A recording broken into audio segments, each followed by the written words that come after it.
very fine edge on something. It's a leather strop, they call that.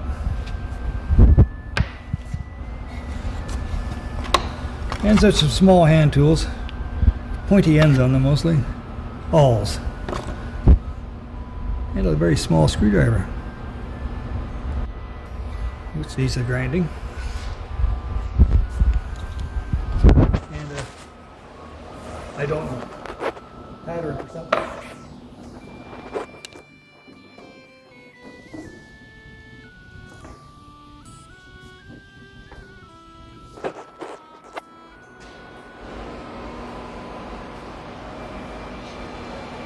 Okay, we're going to take out the last drawer in this till. And we're running out of room on our table. Maybe we'll have to go over here.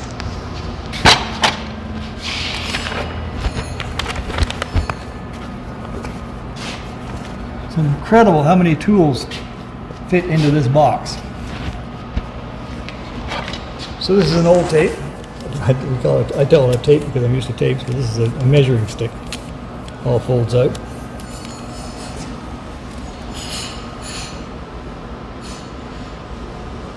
And it also has expandable end on it.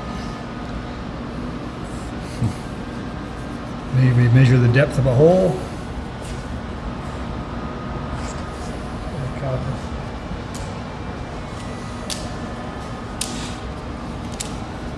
That's an early one.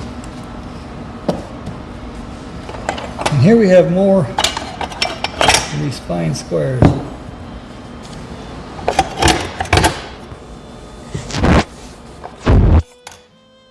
Many sizes for right down to tiny. Oh, and look at here.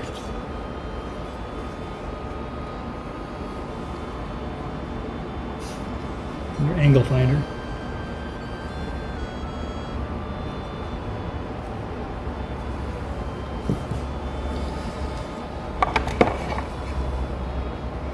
The draw knife, or a spoke shave, but this one has a curved blade on it. It's supposed to cut a hollow in something rather than being flat, which is what most of them are. This one cuts a hollow in something. A nice radius to it.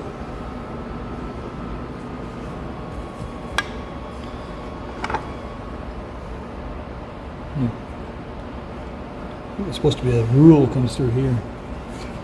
The rule's missing just now.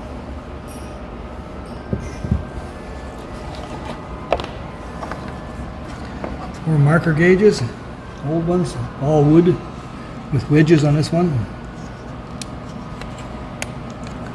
Quick slide.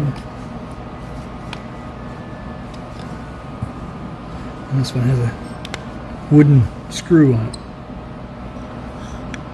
These are very early.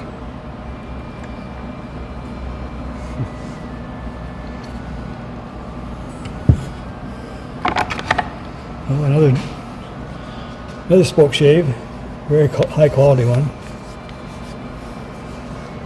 with adjustable screws on here to regulate your depth of cut. Raises and lowers your knife over your pad.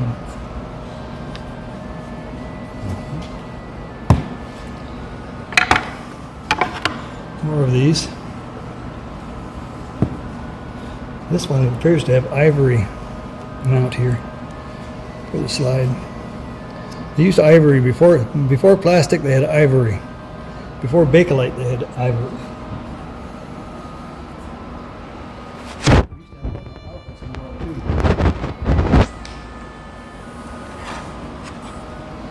Here's a tiny little plane. Molding plane. Special purpose. And this little tiny machine has a knife here, and a wear surface there.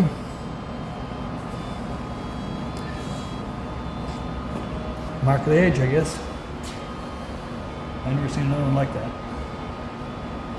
So, what's that till? And down in this area, all molding things. All different molding things. A finished carpenter would be asked to make all kinds of different moldings in a house, a church. If you've ever been to an old church, you know that the woodwork inside of an old church is just beautiful. So this is what the tools they would use. Most of the molding planes are from England. Some of them are quite complicated.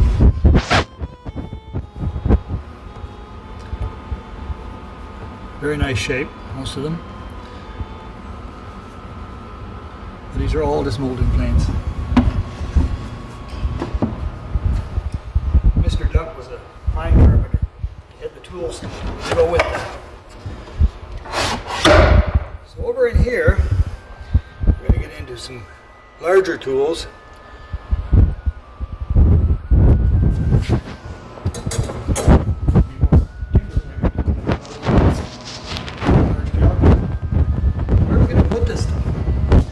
Okay, we're diving into the bottom of the box. Look at that. That's a beauty.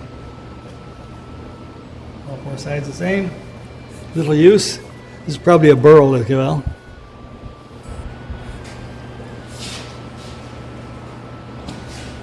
And a marking gauge. This should be a pin in here or a knife.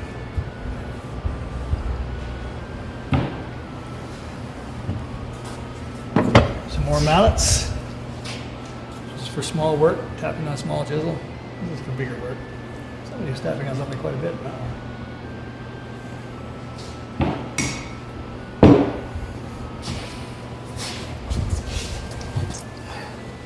So we have another froe. Now these froes, I talked the other day about froes for splitting shingles and stuff. They'd also be used for split rail fences you see around the country.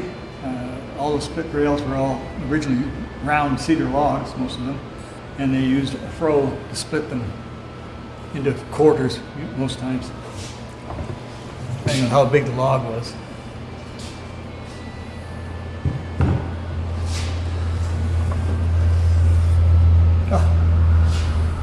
Handle off my froe.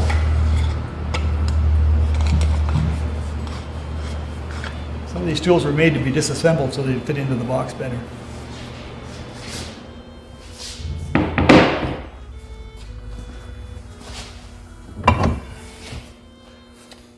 Carpenter's hatchet. You'll look at, see, one side is flat, the other side is got the profile on it for cutting down the side of a log to flatten it out. Flatten out a beam. This would be for a smaller beam. So you can flatten it out on one side. That's why one side is flat. That screw would not be there normally.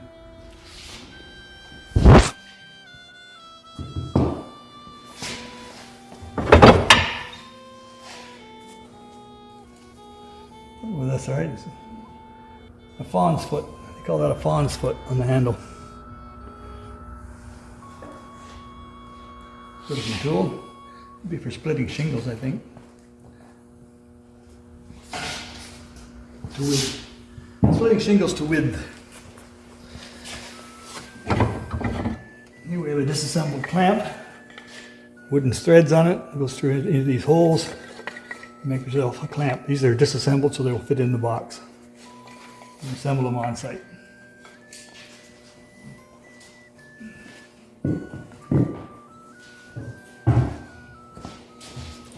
Okay. How about that slick? I think that's 3.5 inches, maybe 4 inches. I will get my measuring scale and my glasses. I'm interested to know how wide that's the case.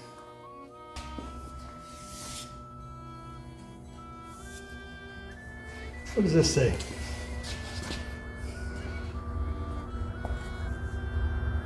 WMOCC? Perhaps. I guess that's probably the carpenter's name. We'll I research don't it. see any manufacturers. You want?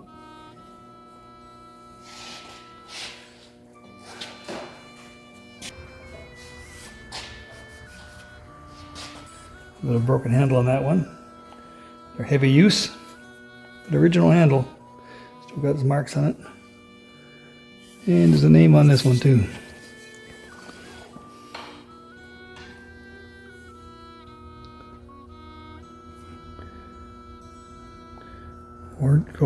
Warnock Gold.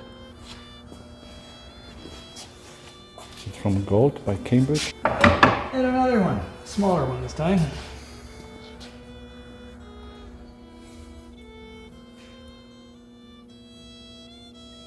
Making me dirty. I'm used to that one.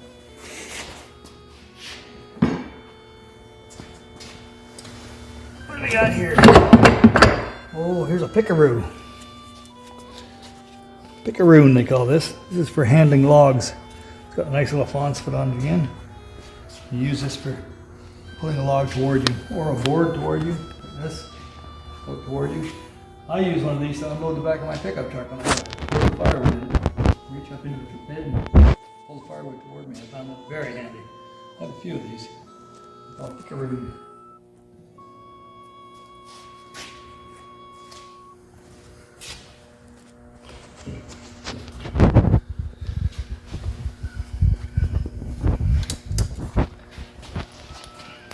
Here's a corner chisel for chopping out the corners of a mortise. It's a mortising chisel. It's to clean the corner up. Nice square corners here in your mortise.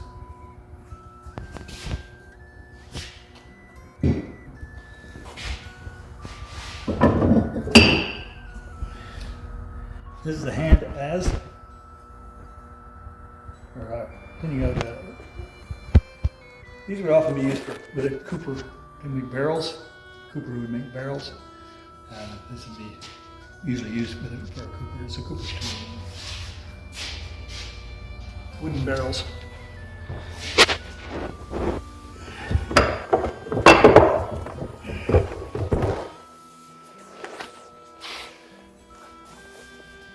This would be an early felling axe.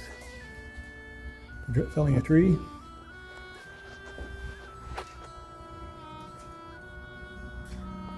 Nice little axe. Handle doesn't fit real well, but probably just dried out over many years.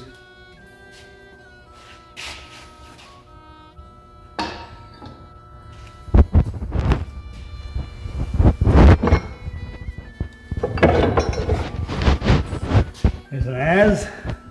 Once again, it has to be assembled as we go here. Oh, where does this go? I think so. This is after you've gone down the side of your log with your broad axe. Another ancient hammer. Looks like it's been on the bottom of the river for quite a while. It is also for cleaning out like this. That's a hole. 55 4.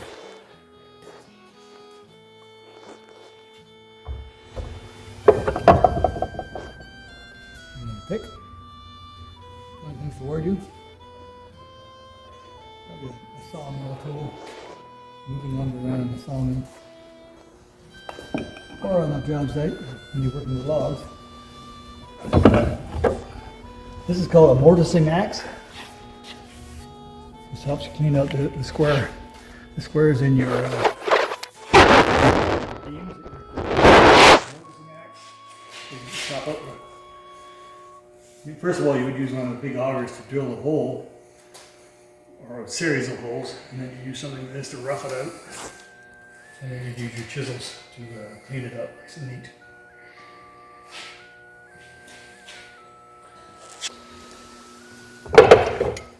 Here's another handle to run the big augers. This is a large hole in it here. So this would be for a very large auger. Put it over here in the auger department like this.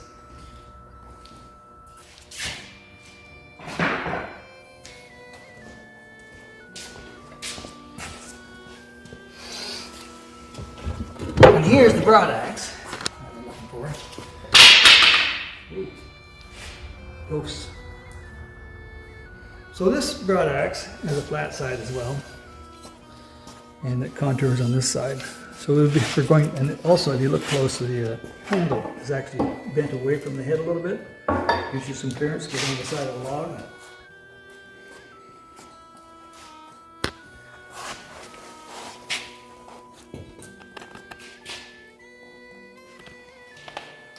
I'll lean this against here too.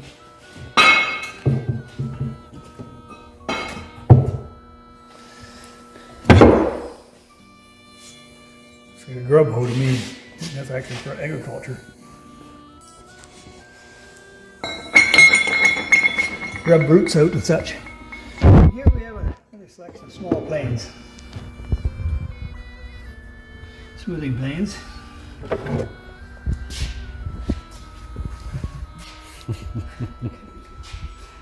We got no place to put things anymore. This box is too much wealth.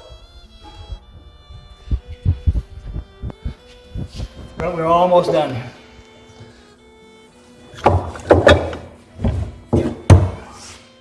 Not the smoothing planes. This is interesting because it has a round bottom on it. So that would be for scooping out a chair or something like that. A seat of a chair. Scoop it in like that, smooth it all out. One example, something round. Want to make consistent.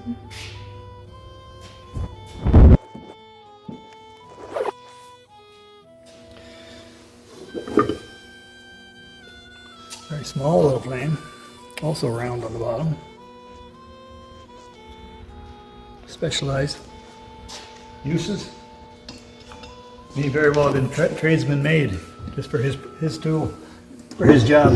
And here we have, I guess there should be a blade down through there. You would draw it toward you. So, we seem to have reached the end of the box. Samuel box is older planes over in this compartment.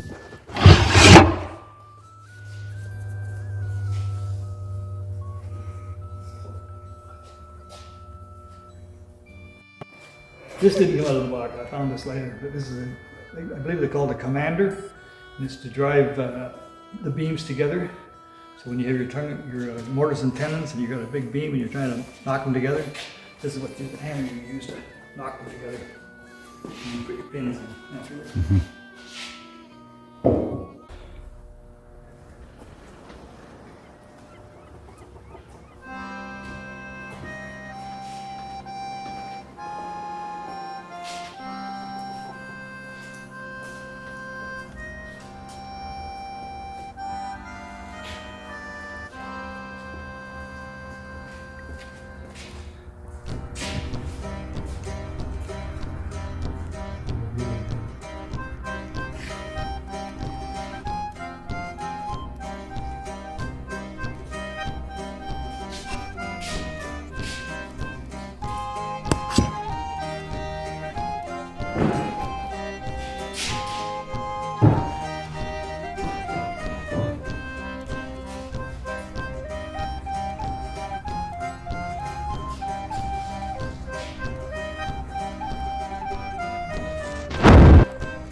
That's it, folks.